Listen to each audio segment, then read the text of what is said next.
If Inkscape is throwing an SVG error, crashing when you open a file, or showing an internal parse problem, don't worry, because in this video I'm going to walk you through a simple step-by-step fix. This is especially useful if your SVG was downloaded from the internet, exported from another program, or saved inside a folder path with weird characters that Inkscape doesn't like. By the end of this guide, you'll know how to check the file, import it correctly, clean it up, and get it working again. And if this tutorial helps you out, make sure to hit like and subscribe for more quick software fixes just like this.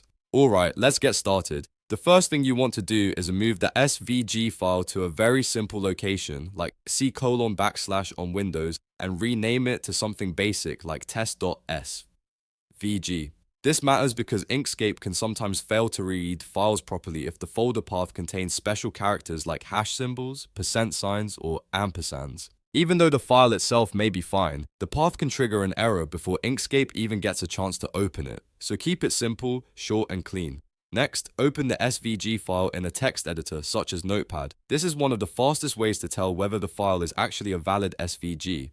At the very top of the file, the first line should normally start with either. Those programs sometimes add extra XML structure or export settings that Inkscape may not fully agree with. Namespace issues can cause parsing problems, missing elements, or strange internal errors when the file is loaded. If you suspect that's the case, the safest approach is to open the file as a document import rather than a direct open.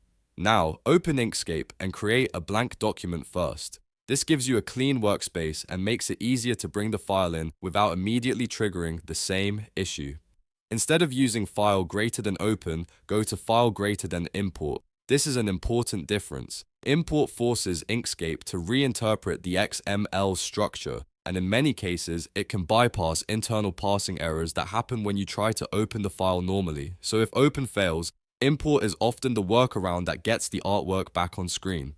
Once the SVG is imported, take a look at how it appears. If it opens successfully, that's a good sign that the file is at least readable by Inkscape. Now you'll want to clean up the document.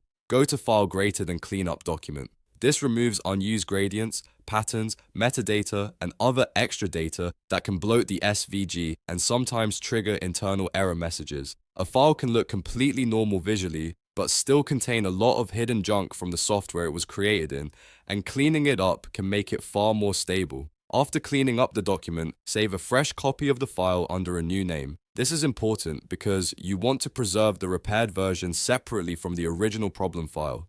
Saving a new copy also helps make sure the next time you open it, Inkscape is dealing with a cleaner, simpler SVG structure. If the original file still causes issues later, you'll have a working backup to continue from. So to quickly recap, move the file to a simple path, rename it clearly, check the first line in a text editor, watch for namespace conflicts, use file greater than import instead of file greater than open, and then run file greater than cleanup document.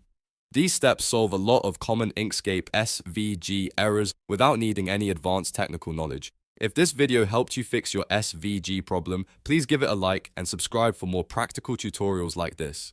And if you're still seeing errors after trying these steps, let me know in the comments what kind of SVG file you're working with, and I'll help you troubleshoot it further.